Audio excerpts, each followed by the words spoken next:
നീ ഇത് കണ്ടോ? ഞാൻ കണ്ടില്ല. കണ്ടില്ലേ? ആ, അത് അത് പിന്നെ കണ്ടില്ലെന്ന് പറയാൻ പറ്റില്ല. ഞാൻ കണ്ടായിരുന്നു. കണ്ടോ? കണ്ടില്ല. കണ്ടോ? കണ്ടു കണ്ടു കണ്ടു. ഇതാണ് ഇവിടുത്തെ അവസ്ഥ. ഏത് കാര്യമാണ് പറയുന്നതെന്ന് അറിയാമോ? എന്നാ പിടിച്ചോ, കേട്ടോട്. ഇതെല്ലാം കണ്ടില്ലെന്ന് പറയാൻ പറ്റൂല. കാരണം ഈ ദേഹത്തിൽ ചെറിയ തുടുപ്പ് നെഞ്ചിലുണ്ടായിരുന്നു.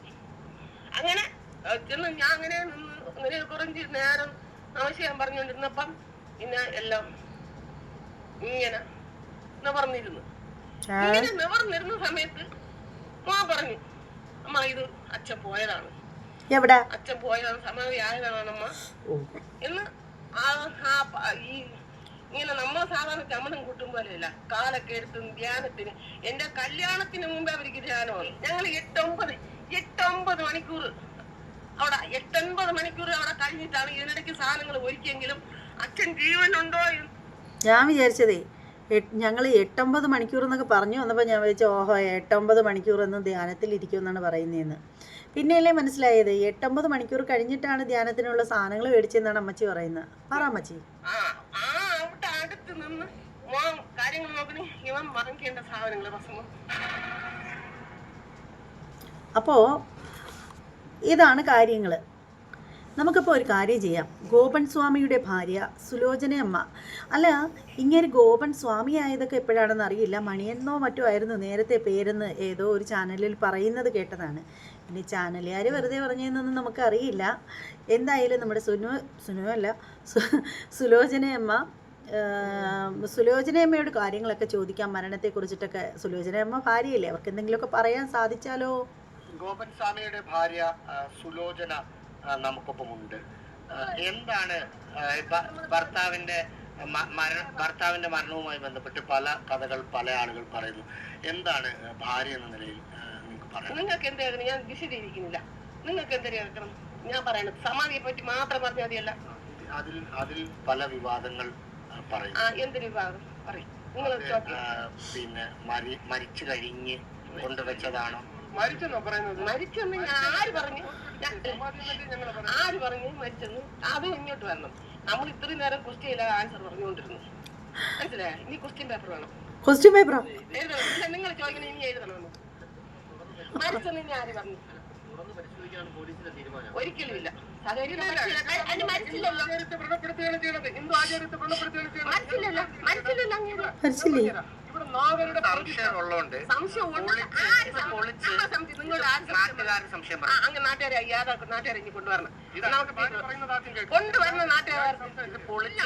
പൊളിച്ച് പോസ്റ്റ്മോർട്ടം നടത്തണം എന്നാണ് പോലീസ് പറയുന്നത്. എന്താണ് അമ്മയ്ക്ക് പറ്റൂല. സമാധി സമാധി സമാധി ഈ മരിച്ചു എന്ന് പറഞ്ഞ നാട്ടുകാരെ ഇപ്പം കൊണ്ടുവരണം. നിങ്ങളാണ് ആണുങ്ങൾ.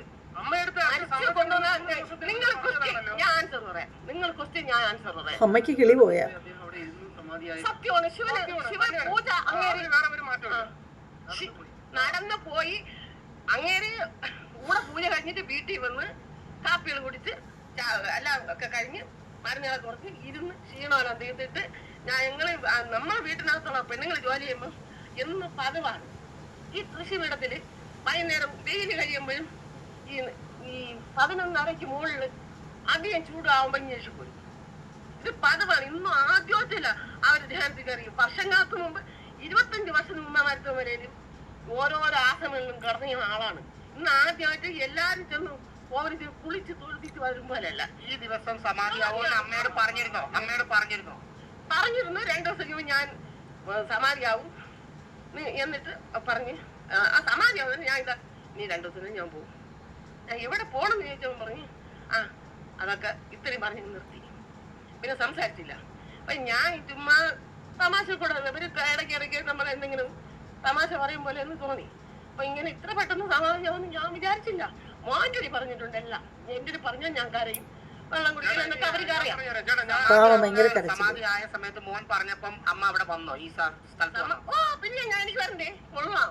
എന്റെ ഭർത്താവ് സമാധിയായി കഴിഞ്ഞിരുന്നോ? സമാധിയായി കഴിഞ്ഞ് ദേഹമെല്ലാം നല്ല ചൂടായിരുന്നു. അപ്പൊ ഞങ്ങളുടെ മക്കളെ ചൂടുണ്ടല്ലടാ. അപ്പൊ എന്റെ മോൻ മരിച്ചത്, എന്റെ അമ്മയൊക്കെ മരിച്ചത് എനിക്കറിയാം. മക്കളെ അമ്മ അവരൊക്കെ 8 മണിക്കൂർ കഴിഞ്ഞിട്ടല്ലേ ഇങ്ങനെ ദേഹം തണുക്കണത്. ഇത് അച്ഛൻ സമാധിയായ പെട്ടെന്നൊന്നും തണുക്കൂല. വന്നും പോയി ആത്മാവിന് ശ്വാസത്തിന് വന്നും പോയി ഞാൻ കണ്ടില്ല. ഇതെല്ലാം കണ്ടില്ലെന്ന് പറയാൻ പറ്റൂല. കാരണം ഈ ദേഹത്തിൽ ചെറിയ തുടുപ്പ് നെഞ്ചിലുണ്ടായിരുന്നു. അങ്ങനെ ചെന്ന് ഞാൻ അങ്ങനെ കുറഞ്ഞ് നേരം നമസ്കാരം പറഞ്ഞുകൊണ്ടിരുന്നപ്പം പിന്നെ എല്ലാം ഇങ്ങനെ നിവർന്നിരുന്നു. ഇങ്ങനെ നിവർന്നിരുന്ന സമയത്ത് മോൻ പറഞ്ഞു, അമ്മ ഇത് അച്ഛൻ പോയതാണ്, അച്ഛൻ പോയതാണ്, സമാധി ആയതാണമ്മ എന്ന്. ഈ ഇങ്ങനെ നമ്മൾ സാധാരണ ചമണം കൂട്ടും പോലെയല്ല, കാലൊക്കെ എടുത്ത് ധ്യാനത്തിന്. എന്റെ കല്യാണത്തിന് മുമ്പ് അവർക്ക് ധ്യാനമാണ്. ഇതിൽ മരണം ഉറപ്പിക്കാൻ ഒരു ഡോക്ടർ പറയണ്ടേ? അതെങ്ങനെ നേരത്തെ മരണം ഉറപ്പിക്കാൻ? അതെങ്ങനെ? ഞങ്ങൾ 8-9 മണിക്കൂർ അവിടെ 8-9 മണിക്കൂർ അവിടെ കഴിഞ്ഞിട്ടാണ് ഇതിനിടയ്ക്ക് സാധനങ്ങൾ ഒരുക്കിയെങ്കിലും അച്ഛൻ ജീവനുണ്ടോ എന്ന് അവിടെ അടുത്ത് നിന്ന് മോൻ കാര്യങ്ങൾ നോക്കണി. ഇവൻ വാങ്ങിക്കേണ്ട സാധനങ്ങൾ ഭക്ഷണം സുഗന്ധദ്രവ്യങ്ങളെല്ലാം പൂക്കൾ ഞങ്ങൾ പറഞ്ഞില്ലേ മോനെ, നമ്മൾ സത്യമല്ലേ പറയുള്ളൂ. കാര്യം ഇനി ഞാൻ പറഞ്ഞുതരാം. ഇവിടെ ഏറ്റവും കൂടുതൽ ഇവിടെ പ്രശ്നങ്ങൾ കാര്യങ്ങൾ ഉണ്ടായെന്ന് പറഞ്ഞു കഴിഞ്ഞാൽ ഈ ക്ഷേത്ര ട്രസ്റ്റിനുള്ള അങ്ങ് ആദ്യം നടത്തിക്കൊണ്ടിരുന്നത് ഞങ്ങൾ കൊടുത്തില്ല. അപ്പൊ രണ്ടാമത്തെ ഉത്സവം നടത്തിയപ്പോ ആ ട്രസ്റ്റിൽ ഈ അഴിമതി കാണിച്ചുകൊണ്ട് ഞങ്ങളുടെ ട്രസ്റ്റിൽ അവരെ പേര് ഞങ്ങൾ ചേർത്തിട്ടില്ല. അപ്പൊ ഇതിന്റെയൊക്കെ ദേഷ്യം അവര് തന്നെയാണ് തീർത്തത്. കാര്യം ഈ ചുറ്റുപാടിലുള്ള ആൾക്കാർ തന്നെയാണ്, ഈ ക്ഷേത്രത്തിന്റെ ചുറ്റുപാടിലുള്ള ആൾക്കാർ തന്നെയാണ്. പിന്നെ അത് കഴിഞ്ഞിട്ട് പോലീസ് നടപടി ഉണ്ടാവുമ്പോൾ എന്താണ് അമ്മയുടെ അഭിപ്രായം? നിങ്ങളുടെ ഞാൻ പറഞ്ഞില്ലേ, നിങ്ങളുടെ പറഞ്ഞിട്ടില്ല. അവര് കഷ്ടപ്പെടാൻ ഇനി അടുത്ത ശിവന്റെ പരിപാടി എനിക്ക് സങ്കടം സഹിക്കാൻ വയ്യ. ഭഗവാൻ പറയും നിങ്ങളോട് ജീവൻ തന്നില്ലേ. എന്തൊരു കഷ്ടോടെ ഇത്. ഒരു ശിവനും ഉണ്ട്, കുറേ തള്ളച്ചിമാരും ഉണ്ട്. എന്ത് പറഞ്ഞാലും കുറേ ആളുകൾ ശിവനെയാണല്ലോ എടുത്തിടുന്നത്. കഷ്ടം തന്നെ ഈ ഭഗവാന്റെ കാര്യം. എൻ്റെ പൊന്നി ശിവനെ ഇത് വല്ലതും നിങ്ങൾ അറിയുന്നുണ്ടോ? എന്ത് പറഞ്ഞാലും കുറേ എണ്ണം എന്തെങ്കിലും പറഞ്ഞാൽ ഉടനെ ശിവലിംഗത്തിൽ കയറി പിടിച്ചോളും. അവിടെ ശിവലിംഗം, ഇവിടെ ശിവലിംഗം, അവിടെ തൂങ്ങിക്കിടക്കുന്നു ശിവലിംഗം, അവിടെ കുഴിച്ചിട്ടിരിക്കുന്നു ശിവലിംഗം എന്ന് പറയാൻ കുറേ പേര് ശിവലിംഗം. ഇവരിപ്പോൾ ശിവനെയും പറഞ്ഞു വെച്ചുകൊണ്ടിരിക്കുന്നു. ശിവന്റെ കാര്യം, എൻ്റെ പൊന്നു ശിവനെ, നിന്റെ ലിംഗം നീ തന്നെ നോക്കിക്കോണേ, പറയാണ്ടിരിക്കാൻ നിവർത്തിയില്ല. പറ. കാര്യം പറഞ്ഞുതരാം. നിങ്ങൾ റേറ്റിംഗ് കൂടാനാണ് ഞങ്ങൾ നോക്കുന്നത്. ഈ ജനങ്ങൾ പറയുന്നത് മാത്രം നിങ്ങൾ കേൾക്കാതെ ചേട്ടാ. ഞാൻ ആൻസർ പറഞ്ഞോളാം വയ്യമ്മച്ചിക്ക്. ആണല്ലോ ചേട്ടാ, ഇത് ഞാൻ മീഡിയ ചാനലിൽ കൂടെ കണ്ടെന്ന് പറഞ്ഞ് ജനങ്ങൾ മാത്രം പറയുന്നത്. ഞങ്ങളുടെ ക്ഷേത്രത്തിന് കൊടുക്കാത്ത അംഗങ്ങൾ ചേട്ടാ, ട്രസ്റ്റിന് കൊടുക്കാത്ത അംഗങ്ങളാണ് ഞങ്ങൾക്ക് ശത്രു. പിന്നെ അത് കഴിഞ്ഞിട്ട് അവര് തന്നെയാണ് ഞങ്ങളുടെ കോവിലിന്റെ ചുറ്റുപാടുള്ളത്. പിന്നെ അത് കഴിഞ്ഞിട്ട് ഈ നാഗരുടെ പ്രതിഷ്ഠ വന്നു, എല്ലാം നമുക്ക് എതിരായിരുന്നു. നമുക്ക് എതിരെന്ന് പറഞ്ഞാൽ അത് കേസുവരായിട്ടുണ്ട്. പിന്നെ ഇന്ന് ആ ഗണപതിയുടെ റോഡിൽ ഗണപതിയുടെ ഭഗവാന്റെ വിഗ്രഹം വെച്ചിരിക്കുന്ന അത് മുതൽ ക്ഷേത്ര സന്നിധി വരെ ഇവിടെ റോഡായി കൊടുത്തത് അച്ഛന്റെ ഒരു കഴിവാണ്. അത് കേസും കാര്യങ്ങളും വരെ ആയിട്ടുണ്ട്. ആ വസ്തു ഇപ്പൊ മാറ്റിരിക്കുന്നത് ഒരു മുസ്ലിമാണ്. ആ മുസ്ലിമാണ് ഇപ്പൊ മാറ്റിയിട്ടുള്ളത്. ഇപ്പൊ അവർക്ക് വസ്തു വിൽക്കില്ലെന്ന് പറഞ്ഞിട്ട് അവർ ഇവിടെ വന്നിട്ട് എന്തെല്ലാം പ്രശ്നങ്ങൾ അവര് ഞങ്ങളെ ശത്രുക്കളാണ്. പിന്നെ ഈ നാഗര് വന്നതിന് ശേഷം അവർക്ക് വസ്തു വിൽക്കാൻ പറ്റില്ലെന്ന് പറഞ്ഞിട്ട് അവർക്ക് വീട് വെക്കാനും പറ്റില്ലെന്ന് പറഞ്ഞാൽ അതൊരു പരാതിയാണ്. അത് ഞങ്ങളുടെ ശത്രു തന്നെയാണ്. കാര്യം ഇപ്പൊ ഇതാണ് ഇപ്പൊ ഇവരുടെ അടുത്താണ് ചോദിച്ചത്. പിന്നെ അത് കഴിഞ്ഞിട്ട് എനിക്കിനി പറയാനുള്ളതെന്ന് പറഞ്ഞു കഴിഞ്ഞാല് ഇതിപ്പോ എന്ന് പറഞ്ഞാൽ ഞങ്ങളുടെ കുടുംബത്തിലുള്ള ഒരാൾ കംപ്ലൈന്റ് ചെയ്ത് കൊടുത്തെന്ന് പറഞ്ഞു. ഞങ്ങളുടെ കുടുംബത്തില് കംപ്ലൈന്റ് കൊടുത്ത ആളുടെ പേരും അവരുടെ കൊടുത്ത സമയവും ഡേറ്റും ഇത് ഞങ്ങൾക്കറിയണം. ഞങ്ങളുടെ കുടുംബത്തിലുള്ള ഒരാൾ അങ്ങനെ ഒരിക്കലും കംപ്ലൈന്റ് കൊടുക്കൂല. അത് ഞങ്ങൾക്ക് നല്ലോണം എനിക്കറിയാം. കാര്യം എന്ന് പറയുമ്പോ കുടുംബ സുഹൃത്ത് മുമ്പ് വന്നിരുന്നു, കുറച്ചു മുമ്പ് അച്ഛൻ മരിക്കുന്നതിന് മുമ്പ് ഇവിടെ വന്നിരുന്നു. ചേട്ടാ ഞാൻ പറഞ്ഞുതരാം. അച്ഛനെന്ന് പറഞ്ഞു കഴിഞ്ഞാൽ അവരെന്ന് പറഞ്ഞ ഈ ജോലി സമയത്ത് അവര് എന്താ പറയുക, ഇടയ്ക്കിടയ്ക്കൊക്കെ വന്നിട്ട് പോകും അച്ഛനെ നോക്കിയിട്ട്. അച്ഛൻ അനിയന്റെ മക്കളാണ്. നടക്കാൻ പോലും പറ്റാത്ത വിധം കിടപ്പായിരുന്നു. ആര് പറഞ്ഞ് അച്ഛൻ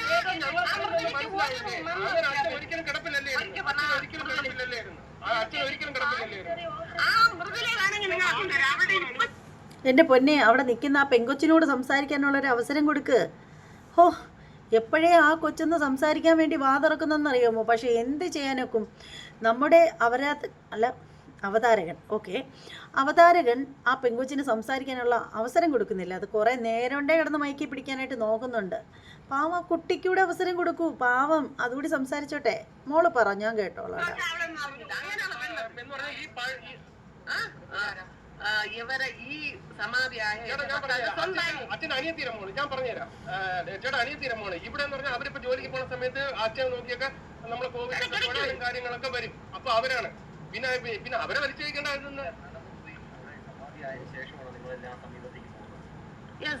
സമാധി ആകുന്നത് എന്റെ അനിയന്റെ അടുത്ത് പൂർണ്ണമായിട്ട് കണ്ടുണ്ടായിരുന്നു. എന്റെ മരുമോനാണ്. എന്റെ മോനും പോറ്റിയായ മോനും കറക്റ്റ് സമാധിയായി കണ്ടു. എന്നിട്ട് ഈ ആള് എന്റെ ഈ ഒരു കാര്യം കൂടെ പറയാണ്ട്. എന്റെ അച്ഛന്റെ സമാധി ചടങ്ങെന്ന് പറഞ്ഞു കഴിഞ്ഞാല് ചേട്ടാ ഞങ്ങൾ പറയുന്നത് രാജേട്ടാ കറക്റ്റ് ആയിട്ടൊന്ന് പറഞ്ഞോളൂ.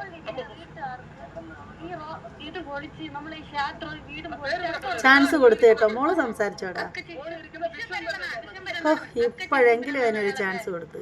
ഈ വീടും റോഡ് വേണം, അതിന് വേണ്ടി ഈ കള്ളത്തരെല്ലാം പറഞ്ഞുകൊണ്ട് നടക്കുന്നത്. എങ്ങനെയെങ്കിലും നമ്മളെ കൊല്ലണം. എത്ര പ്രാവശ്യം നമ്മളെ ആക്രമിക്കാൻ വേണ്ടി ഗുണ്ടകളെ വിളിച്ചത് നമ്മളെ വാഴെല്ലാം വീട്ടിൽ നശിപ്പിച്ചാണ് അവരിയ്ക്കുന്നത്. അതൊന്ന് ഈ രണ്ടാമത്തെ മതിലാണ് ഇനി നിങ്ങൾ നിൽക്കുന്ന സ്ഥലം. അപ്പൊ ഈ റോഡ് അവരെ വീട്ടിലേക്ക് അവർക്ക് പിന്നെ ഇത് കൊടുക്കണം. ഇത് റിപ്പോർട്ട് ഫുള്ളാക്കേണ്ടതാണ്. ഫുള്ളാക്കണം. ഈ റോഡ് എന്നെ ആരും പിടിക്കണ്ട. ശിവ ഉണ്ട് എന്നെ പിടിക്കാൻ. ശിവനാ സോറി. അമ്മച്ചി പറയുന്നത് കേട്ടാത്തൊന്നും അയലത്തെ വീട്ടിലെ ശിവേണ്ണൻ വരുമെന്ന് തോന്നുന്നു പിടിക്കാനായിട്ട്. എന്നെ ആരും പിടിക്കണ്ട, എന്നെ ശിവൻ വരും പിടിക്കുമെന്ന്. ആരാ അമ്മച്ചി? അപ്പുറത്തെ വീട്ടിലെ ശിവേണ്ണനാണോ? അമ്മച്ചിയുടെ കുഞ്ഞുമേരെ മോനാണോ? ഈ റോഡ് രണ്ടാമത്തെ മതിലിന്റെ റോഡാണ്. അല്ല ഈ മതിൽ ഈ നമ്മൾ നിൽക്കുന്ന സ്ഥലം. അപ്പൊ ഈ റോഡ് അവരെ വീട്ടിലേക്ക് ബന്ധിക്കണമെന്നുണ്ടെങ്കിൽ നമ്മള് കാണുന്ന ആദ്യം കൈലാസ മാതാവിന്റെ ആ കെട്ടിടം പൊളിച്ചാലേ രണ്ടാമത്തെ മതിലാവുള്ളൂ. അതിന് പിന്നെ പൊടിമരങ്ങി പോകും. അപ്പൊ കുറച്ച് വസ്തു വാങ്ങണം, കുറെ പൈസ ഉണ്ടാക്കണം. ഇതൊക്കെ നമ്മൾ ക്ഷേത്രവുമായിട്ട് ബന്ധപ്പെട്ട് നമ്മൾ ഇരിക്കുകയാണ്. ഈ ക്ഷേത്രത്തിന്റെ അഴിമതി ഇനി എങ്ങനെ ഉണ്ടാക്കാമെന്ന് ഈ ക്ഷേത്രത്തിന്റെ അഴിമതിയാ. ക്ഷേത്ര പൂജാരിയെ എങ്ങനെ വലിച്ചു കീറാം എന്നാണ് ഈ ലൈവിലൊക്കെ 6 പുരുഷന്മാർ. ഇതിനകത്തെ ഒരു പ്രശ്നം എന്ന് പറഞ്ഞ അമ്മ, ഇതൊരു വിശ്വാസപരമായി നമ്മൾ ഓരോ വിശ്വാസ സാധനങ്ങൾ പറയുമ്പോഴും ഈ പോലീസ് നടപടി, ഉദ്യോഗസ്ഥർ അത്തരം കുറച്ച് കാര്യങ്ങൾ കൂടി വരുമ്പോൾ അതിനോട് ഏത് നിലയിലാണ് നിങ്ങൾ സഹകരിക്കുന്നതെന്ന് സമാധി എന്ന് പറയുന്നത് പോലീസിന് യാതൊക്കെ കാര്യങ്ങളൊക്കെ മനസ്സിലായി. പോലീസ് എന്ന് പറഞ്ഞാൽ അവരെ ഡ്യൂട്ടി അവർ നടക്കും, അവരെ കാര്യങ്ങൾ നോക്കും. നിങ്ങളുടെ ഡ്യൂട്ടി നിങ്ങൾ നടക്കും. സത്യം ശിവന് ഈ ഉദിക്കുന്ന സൂര്യന് കത്തിച്ചെടു അത്ര ശക്തിയുള്ള ശിവനാണ്. കൈലാസത്തുള്ള കൈലാസമാണ്. കാശ്മീർ കൈലാസം നിങ്ങൾ കേട്ടിട്ടുണ്ട? അവിടെ വരെ അതാണ് നിയമപരമായി സത്യം തെളിയിക്കണമെങ്കിൽ മൃതദേഹം എടുത്ത് പോസ്റ്റ്മോർട്ടം ഹിന്ദു ആചാരത്തെ വ്രണപ്പെടുത്തുകയാണ് ചോദിക്കുന്നത്. എന്തൊരു ഹിന്ദു ആചാരം? എനിക്ക് മനസ്സിലാവാത്തോണ്ട് ചോദിക്കുകയാണ്. ഇവന്മാർ 2 ദിവസം കൊണ്ട് പറയാണ് ഹിന്ദു ആചാരത്തെ വ്രണപ്പെടുത്തുന്നു. ഇവിടെ വൃത്തികെട്ടവന്മാരെ. ഞാൻ എന്തായാലും ഒരു ഹിന്ദു ആണേ, എനിക്ക് വിളിക്കാലോ. അല്ലാതെ വേറെ ആരെങ്കിലും വിളിച്ചാലല്ലേ നീയൊക്കെ വർഗീയത പറയുള്ളൂ. ഇവിടെ വൃത്തികെട്ട മരമാക്രികളെ. എന്താടാ സമാധി? നീയൊക്കെ കണ്ടിട്ടുണ്ടോ ശരിക്കും സമാധി എന്താണെന്ന്?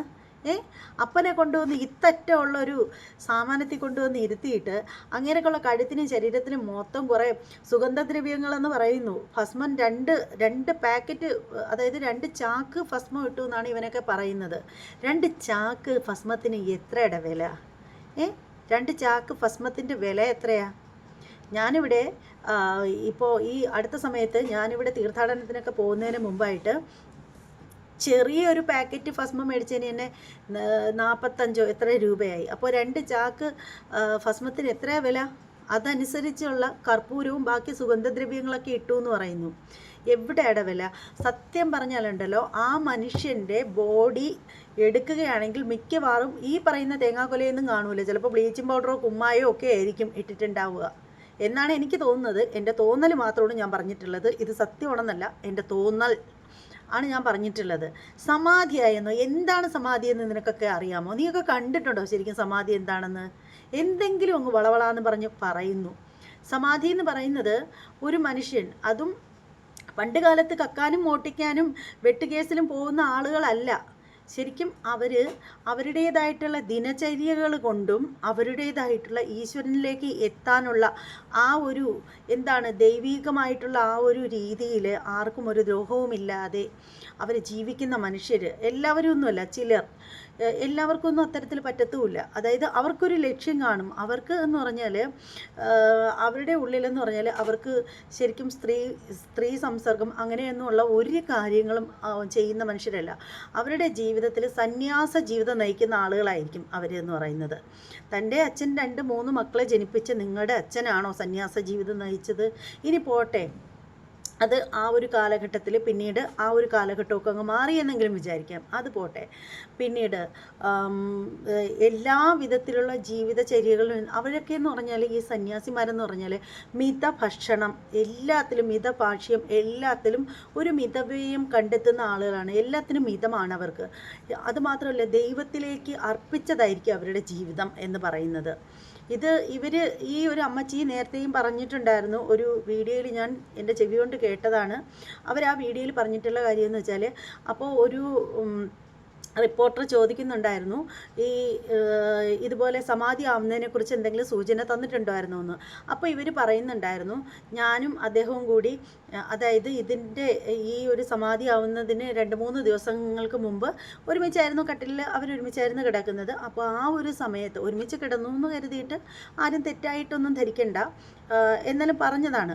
അപ്പോൾ ആ സമയത്ത് അദ്ദേഹം ഞാനിപ്പോൾ ഉടനെ പോവും എന്നൊരു വാക്ക് പറഞ്ഞിട്ടുണ്ടായിരുന്നു. പക്ഷേ അവരത് ഇതുപോലെ പോകുന്ന പോക്കാണെന്ന് അവർ കരുതിയിട്ടില്ല എന്ന് പറഞ്ഞിട്ടുണ്ടായിരുന്നു. പക്ഷേ അപ്പോഴും ഓർക്കേണ്ട ഒരു കാര്യമുണ്ട്, ഈ സന്യാസ ജീവിതം നയിക്കുന്നവരൊക്കെ നല്ല ഒന്നാന്തര കട്ടിലിലും മെത്തയിലൊന്നും അല്ല. സന്യാസിമാരൊക്കെ എന്ന് പറഞ്ഞാൽ മിതമായ ജീവിതമാണ്, വളരെ ലളിതമായ ജീവിതം നയിക്കുന്നവരാണ്. അവർ പായയിൽ കിടക്കുന്നവരാണെന്നൊക്കെയാണ് ഞാൻ കേട്ടിട്ടുള്ളത്. ഇനി അറിയില്ല ഇപ്പോൾ ന്യൂജൻ സന്യാസിമാരൊക്കെ കട്ടിലിലും മെത്തയിലൊക്കെയാണെന്നൊന്നും എനിക്കറിയില്ല. അതും സ്ത്രീക്കൊപ്പം കിടക്കുമോ എന്നും എനിക്കറിയില്ല. അവർ പരസ്പരം ശാരീരികമായിട്ട് ജീവിച്ചിട്ടില്ലെങ്കിൽ പോലും സ്ത്രീകൾക്കൊപ്പം ഒരിക്കലും സന്യാസി തുല്യമായി ജീവിതം വഹിക്കുന്നവർ കിടക്കില്ല. അതാണ് അതിൻ്റെ വേറൊരു വശം എന്ന് പറയുന്നത്. അവർ പിന്നെ അവർ എപ്പോഴാണോ അവർക്ക് മരിക്കണമെന്ന, കാരണം അവരിൽ ഒരുപാട് ചൈതന്യവും ശക്തികളും ഉണ്ടാവും. അപ്പോൾ അവർ എപ്പോഴാണോ അവർക്ക് മരിക്കണം എന്ന് തോന്നുന്നത് എന്ന് വെച്ചാൽ അവർ സ്വയം മരിക്കുകയാണ് ചെയ്യുന്നത്.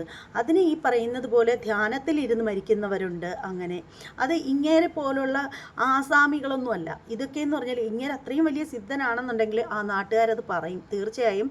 ആ കൂടിക്കിടക്കുന്ന ജനങ്ങളിൽ ഏതെങ്കിലും ഒരാളെങ്കിലും പറയും. പക്ഷെ ആരും അദ്ദേഹം അത്ര ഭയങ്കരമായ ദിവ്യനാണെന്നൊന്നും ആരും അവകാശപ്പെടുന്നില്ല. അപ്പോൾ ഇത്തരത്തിലുള്ള ആളുകൾ എങ്ങനെയാണെന്ന് വെച്ചാൽ അവർ ശരിക്കും നമ്മൾ എന്താണ് ഗംഗാ നദിയിലെ ആ ഭാഗത്തോട്ടൊക്കെ ചെന്നാൽ അവിടെയൊക്കെ ഒരുപാട് സ്വാമിമാരുണ്ട്. പലതരത്തിലുള്ള അഘോരികളും അല്ലാത്തതും ഒക്കെ ആയിട്ടുള്ള സ്വാമിമാരുണ്ട്.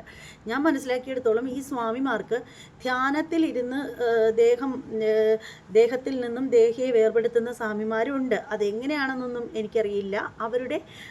അവരിൽ കുറേ ചൈതന്യങ്ങളും ശക്തികളും ഒക്കെയുണ്ട്. പക്ഷേ അതല്ലാത്ത പക്ഷം വേറെ കുറച്ച് സ്വാമിമാരുണ്ട്. അവരെങ്ങനെയാണെന്ന് വെച്ചാൽ അവർക്ക് മരിക്കണം എന്ന് സമയമായി എന്ന് തോന്നുമ്പോൾ അവരുടേതായിട്ടുള്ള കുറേ കർമ്മങ്ങളൊക്കെ അവർ ചെയ്തു വെച്ചതിന് ശേഷം നേരെ ഗംഗാജലത്തിലേക്ക് ഇറങ്ങും. എന്നിട്ട് സ്വയം മുങ്ങി മരിക്കും. അങ്ങനെ ചെയ്യുന്നവരുണ്ട്. പിന്നെ ചിലരൊക്കെ എന്ന് പറഞ്ഞാൽ ഞാൻ കേട്ടിട്ടുള്ളതെന്ന് പറഞ്ഞാൽ ഗംഗാജലത്തിൽ ഇറങ്ങിയതിന് ശേഷം അവർ അവിടെ ധ്യാനം ചെയ്യുമെന്നും കേട്ടിട്ടുണ്ട്. അതെനിക്ക് എത്രത്തോളം സത്യം ഉണ്ടെന്നൊന്നും എനിക്കതിൽ അറിയില്ല. ഞാൻ കേട്ടിട്ടുള്ളതാണ് അത്. പക്ഷേ ഈ പറയുന്ന കാര്യം അവർ എങ്ങനെ സമാധി ആവുന്നു എന്നുള്ളതല്ല. അത് സമാധി ആവുന്നത് അവിടെ നിൽക്കട്ടെ. പിന്നെ മനസ്സിലാക്കേണ്ട ഒരു കാര്യം എന്ന് വെച്ചാൽ ഇവർ മരണപ്പെട്ട് കഴിഞ്ഞാൽ അവരെ സമാധിയാക്കുന്ന രീതി ഇവർ കാണിച്ച രീതിയേ അല്ല. അത് 100% ഉറപ്പാണ്. ഞാൻ ഒരുപാട് സമാധികൾ ഞാൻ കണ്ടിട്ടുണ്ട്, നേരിട്ടല്ല ഫോണിൽ കണ്ടിട്ടുണ്ട് ഒരുപാട്. നിങ്ങളും സെർച്ച് ചെയ്ത് നോക്കിയാൽ നിങ്ങൾക്ക് കാണാൻ കഴിയും എങ്ങനെയാണ് സമാധിയായ ഒരു വ്യക്തിയെ അടക്കം ചെയ്യുന്നതെന്ന്. അത് ഒളിച്ചും പതുങ്ങിയും ആരും അറിയാത്ത രഹസ്യമായിട്ടൊന്നും അല്ല ചെയ്യുന്നത്. പിന്നെ ഈ പറയുന്ന സമാധിയായ വ്യക്തിയെ പത്മാസനത്തിലിരുത്തും. ചിലപ്പോൾ ചില യോഗികളൊക്കെ കിടന്ന് ഉറങ്ങുന്ന ആ ഒരു പൊസിഷനിലായിരിക്കും അവരുടെ ദേഹം വിട്ട് പോകുന്നത്. ദേഹം വിട്ട് ദേഹി പോകുന്നത്. അപ്പോൾ ആ ഒരു സമയത്തെന്ന് പറഞ്ഞാൽ ഇവരെ എങ്ങനെയാണ് അടക്കം ചെയ്യുന്നതെന്ന് പറഞ്ഞാൽ ആ ഒരു അടക്കം ചെയ്യുന്ന സമയത്ത് ചിലപ്പോൾ സൈലൻ്റ് അറ്റാക്കും ആവാം. ഒരു സന്യാസിയായ ഒരു മനുഷ്യനാണെങ്കിൽ അവർ ചിലപ്പോൾ ആവശ്യപ്പെടും, ഞാൻ മരിച്ചു കഴിയുമ്പോൾ എന്നെ സമാധി അടക്കണം എന്ന് പറയും. അപ്പോൾ ആ ഒരു സമയത്ത് ചിലപ്പോൾ അവർ മരണപ്പെടുന്നത് ചിലപ്പോൾ ഉറക്കത്തിൽ സൈലൻ്റ് അറ്റാക്കുമായിട്ടും ആയിരിക്കാം മരണപ്പെടുന്നത്. മനസ്സിലാക്കണേ പറയുന്ന കാര്യം. അപ്പോഴത്തേക്ക് ഇവരെ അടക്കം ചെയ്യുന്നത് എങ്ങനെയെന്ന് വെച്ചാൽ ആ ടൈമിൽ ഇവരെ ഇരുത്തും. ഞാൻ കണ്ടിട്ടുള്ളതാണ്. ഇരുത്തിയതിന് ശേഷം കാലൊക്കെ നല്ല ചമ്രം പടഞ്ഞ്, അതായത് എന്താ പറയുമല്ലോ അതിന്, പത്മാസന ഇരുത്തോ അങ്ങനെ ഏതാണ്ട് പറയാം. അതായത് നമ്മളുടെ തനി ഭാഷയിൽ പറയുകയാണെങ്കിൽ ചമ്രം പടിഞ്ഞിരിക്കും. യോഗയൊക്കെ ചെയ്യാനൊക്കെ ആയിട്ട് ഇരിക്കുന്ന പോലെയുള്ള ഇരുത്തം. അങ്ങനെ ഇരുത്തിയതിന് ശേഷം, ബലമായിട്ട് അവരെ ഇരുത്തിയതിന് ശേഷം അവരുടെ ഫസ്റ്റ് ടൈം ആ മരണപ്പെടുന്ന ആ ഒരു സമയത്താണ് ഇരുത്തുന്നതെങ്കിൽ നല്ല ഇതായിട്ട് ഇരിക്കാൻ പറ്റും. കുറച്ച് കഴിഞ്ഞ് വടിയായിട്ടാണെങ്കിൽ കാലും കൈയൊന്നും ശരിക്കും വഴങ്ങത്തില്ല. അപ്പോൾ ആ സമയത്ത് അവർ ശകലം ഒന്ന് കെട്ടിവെക്കും, ഞാൻ കണ്ടിട്ടുണ്ട്. അതിനുശേഷം ഇവരെ നേരെ നിവർത്തി ഇരുത്തിയതിന് ശേഷം ഒരു ചെയർ പോലത്തെ ഒരെണ്ണത്തിൽ ചാരി ഇങ്ങനെ ഇരുത്തിയിട്ട് അവരുടെ കഴുത്ത് ഇങ്ങനെ അതിനകത്തോട്ട് യോജിപ്പിച്ച് കിട്ടും. ഇവിടെ നിന്ന് ഇങ്ങനെ വച്ചിട്ട് കിട്ടും. എന്ന് വെച്ചാൽ ഇങ്ങനെ ആയി പോവാതിരിക്കാൻ വേണ്ടിയിട്ട് അങ്ങനെ അവരെ ഇരുത്തിയാണ് കിട്ടുന്നത്. അതിനുശേഷം ആ പറയുന്ന മരണപ്പെട്ട ആ ഒരു സന്യാസി തുല്യനായി ജീവിച്ച വ്യക്തിയുടെ ശിഷ്യഗണങ്ങളൊക്കെ ഉണ്ടെങ്കിൽ അവരെ അവിടെ വരുത്തും. അതുപോലെ തന്നെ അവരുടെ ഗുരുനാഥന്മാരുണ്ടെങ്കിൽ അവരെ, ബന്ധുക്കളുണ്ടെങ്കിൽ അവരെ, അങ്ങനെ ഇത് കാണാൻ വേണ്ടിയിട്ട് അവസാനമായിട്ടുള്ള ആ ഒരു കാഴ്ച കാണാൻ വേണ്ടിയിട്ട് എല്ലാവരെയും വരുത്തും. അതിനുശേഷം എല്ലാവരുടെയും സാന്നിധ്യത്തോടു കൂടി അവിടെ കുറേ കർമ്മങ്ങളും കാര്യങ്ങളും ഒക്കെ ചെയ്തതിന് ശേഷം ഈ ശരീരം കുളിപ്പിച്ച് ശുദ്ധമാക്കി അതിനെ കാവിയൊക്കെ ഉടുപ്പിച്ച് ആ ഇരിക്കുന്ന പൊസിഷനിൽ തന്നെ കുഴിയെടുത്തതിന് ശേഷം ഇരിക്കുന്ന പൊസിഷനിൽ തന്നെ ബാക്കി സന്യാസിമാരൊക്കെ ചേർന്ന് ഇവരെ പിടിച്ചെടുത്തുകൊണ്ട് പോയിട്ട് എന്താണ് ആ കുഴിയിൽ കൊണ്ട് അതേ മെത്തേഡിൽ ഇരുത്തും. ഇരുത്തിയതിന് ശേഷം ഇവരുടെ ശരീരത്തിൽ ഈ പറയുന്നത് പോലെ ചാക്ക് കണക്കിന് ഭസ്മത്തിനൊക്കെ ഭയങ്കര വിലയാണ്. ഭസ്മം നല്ല മണമുള്ള സാധനമാണ്. ശുദ്ധമായ ചാണകത്തിൽ നിന്നുണ്ടാക്കുന്നതാണ് ഭസ്മം എന്ന് പറയുന്നത്. ആ ഭസ്മം ഇവരെ ഒരുപാടിടും. ഭസ്മം, കർപ്പൂരം, സാമ്പ്രാണി, അതുപോലെ എന്താണ് കുറേ സംഭവങ്ങളുണ്ടല്ലേ നല്ല മണക്കുന്ന സാധനങ്ങൾ, അതൊക്കെ ഇട്ട് കുറേ എണ്ണത്തിൻ്റെ പേരൊക്കെ മറന്നുപോയി. അങ്ങനെ കുറേ സുഗന്ധദ്രവ്യങ്ങളൊക്കെ ഇട്ട് ഇവരെ ആ ഒരു കുഴിയിൽ മൂടുകയാണ് ചെയ്യുന്നത്. അവരുടെ ശരീരം മുഴുവനായിട്ടും ഇതിട്ട്, അപ്പോഴത്തേക്ക് ഇതിൽ കിടന്ന് ഇവർക്ക് സ്മെല്ലൊന്നും പുറത്തേക്ക് വരില്ല. അതിന് ശേഷമാണ് ഈ പറയുന്നത് പോലെ അത് സെറ്റാക്കുന്നത്. ഇങ്ങനെയാണ് ചെയ്യുന്നത്. ഇത് ഇവരാരെയും വിളിക്കാതെ അച്ഛൻ്റെ കുണ്ടലനി ഇളവി മാറുന്നത് മറ്റുള്ളവർ കാണുമെന്നും പറഞ്ഞ് ആരെയും വിളിക്കാതെ, എനിക്ക് തോന്നുന്നു മിക്കവാറും ആ കിളവനെ അതിൽ നിന്ന് എടുത്തിട്ട് പോസ്റ്റ്മോർട്ടം ചെയ്യാനായിട്ട് എടുത്തു കഴിയുമ്പോൾ ചിലപ്പോൾ മനസ്സിലാക്കാൻ പറ്റുന്നത് ഒന്നീ ശ്വാസം മുട്ടിച്ച് കൊന്നിട്ടുണ്ട്, അല്ലെങ്കിൽ മണ്ടയ്ക്ക് അടി കൊടുത്ത് അങ്ങനെ കൊന്നു കാണും. എൻ്റെ തോന്നലാട്ടോ, ഞാൻ ഫണ്ണിയായിട്ട് പറഞ്ഞതാണേ. അതിനി ഉത്തരവുണ്ണി ഇങ്ങനെ പറഞ്ഞെന്ന് പറഞ്ഞ് നാളെ എടുത്ത് ഇത്രയും നീളത്തിന് വലിയൊരു വിഷയമാക്കി എടുക്കേണ്ട ആരും വെറുതെ ഫണ്ണായിട്ട് പറഞ്ഞതാണ്. അപ്പോൾ എന്തായാലും പക്ഷേ അങ്ങനെ അല്ലെങ്കിൽ പോലും ഇതിൻ്റെ ഉള്ളിൽ എന്തോ ദുരൂഹതയുണ്ടെന്ന് എനിക്ക് തോന്നുന്നുണ്ട്. കാരണം നേരത്തെ ഒരു ചാനലിൽ പറയുന്നത് ഞാൻ കേട്ടിട്ടുണ്ടായിരുന്നു. അതുകൂടെ എടുത്ത് ഇതിനകത്ത് ആഡ് ചെയ്തിൽ എന്ത് കൂട്ടണ്ടെന്ന് വിചാരിച്ചാണ് എടുക്കാത്തത്. അതിനകത്ത് പറയുന്നുണ്ടായിരുന്നു, ഒരു ടി വിയുടെ ഒരു ഇതിനകത്ത് പറയുന്നുണ്ടായിരുന്നു. അതിൽ പറഞ്ഞത് ഈ പറയുന്ന മൂത്ത പുത്രനും ആയിട്ടായിരുന്നു ടി വി ചർച്ചയിലുണ്ടായിരുന്നത്. അപ്പോൾ അയാളോട് ചോദിക്കുന്നു, നിങ്ങൾക്ക് എങ്ങനെ മനസ്സിലായി അച്ഛൻ മരിച്ചു എന്നുള്ളത്, നിങ്ങൾക്ക് എങ്ങനെ മനസ്സിലായി? അപ്പോൾ ഇയാൾ പറയുന്നുണ്ട്, ഞാൻ ചെന്നിട്ട്, അതായത് അവൻ മാരുതി ഷോറൂമിൽ അല്ലായിരുന്നു. അപ്പോൾ ചെന്നിട്ട് ഇങ്ങനെ തൊട്ട് നോക്കിയപ്പോൾ ശ്വാസം വരുന്നില്ല, തണുത്തിരിക്കുന്നു, വയറ് കല്ലായിപ്പോയി, കൈ കല്ലായിപ്പോയി, കാലിലിങ്ങനെ പിടിച്ച് നിവർത്താൻ നോക്കിയിട്ട് പറ്റിയില്ല, കട്ടിയായിപ്പോയി എന്നൊക്കെയാണ് ആ മകൻ പറഞ്ഞത്. അതേസമയം അമ്മ പറഞ്ഞത് എന്താണെന്ന് വെച്ചാൽ, നോക്കുന്ന സമയത്ത് അച്ഛൻ ഇതുപോലെ പോകുന്ന സമയത്ത് ആത്മാവ് സഞ്ചരിച്ച് ശിവൻ്റെ അടുത്തേക്ക് ഓടിപ്പോയ സമയത്തിന് നോക്കുമ്പോഴത്തേക്ക് ശരീരത്തിലൊക്കെ നല്ല ചൂടൊക്കെ ഉണ്ടായിരുന്നു. പിന്നീട് ഒരു 8-9 മണിക്കൂർ കഴിഞ്ഞിട്ടാണ് സ്ലാബൊക്കെ ഇട്ട് മൂടിയത്. അതുവരെ ശരീരത്തിന് ചൂടും കാര്യങ്ങളും അതിന് ശേഷമാണ് തണുത്തതെന്നാണ് അവർ പറഞ്ഞത്. അപ്പോൾ ഇവർ എല്ലാവരും പറയുന്നതിൽ കുറേ ദുരൂഹതയൊക്കെ ഉണ്ട്. ആ അമ്മച്ചിയാണെങ്കിൽ വാ തുറന്ന നമശിവായ നമശിവായ എന്നൊക്കെ വിളിക്കുന്നത് എനിക്ക് തോന്നുന്നു ഒന്നുകിൽ അമ്മച്ചിക്ക് മാനസികമായിട്ട് എന്തെങ്കിലും ഒരു തകരാറുണ്ടായിരിക്കും, ഭക്തി മൂത്ത് ഭ്രാന്തായി പോയി എന്ന് പറയുന്നത് പോലെ. അതല്ലെന്നുണ്ടെങ്കിൽ അമ്മച്ചി എന്തോ മറയ്ക്കാൻ വേണ്ടിയിട്ട് ഇങ്ങനെ അലറിക്കൊണ്ടിരിക്കുന്നതായിരിക്കും. അപ്പോൾ ആ ഒരു ഭാഗം ആരും അത്ര ശ്രദ്ധിക്കില്ലല്ലോ. എൻ്റെ തോന്നലാണ്, ഒരു പക്ഷേ എൻ്റെ തോന്നൽ വെറും തോന്നലാവാം, എന്നാലും തോന്നൽ പറഞ്ഞു എന്നേ ഉള്ളൂ. എന്തായാലും നിങ്ങൾക്കുള്ള അഭിപ്രായങ്ങൾ എന്തായാലും നിങ്ങൾ ഇതിനകത്ത് വീഡിയോ ആക്കി ചെയ്യുക. സമാധിയെക്കുറിച്ച് ഞാൻ വേറൊരു വീഡിയോ ചെയ്യുന്നതായിരിക്കും. 1-2 പേര് കമൻറ്റിലൂടെയും ലൈവിലും വന്ന് ചോദിച്ചു. അപ്പോൾ അവരുടെ ആ ഒരു ഇത് മാറ്റി കൊടുക്കുന്നതായിരിക്കും. എന്തായാലും അപ്പോൾ എല്ലാ സഹോദരങ്ങൾക്കും ബൈ.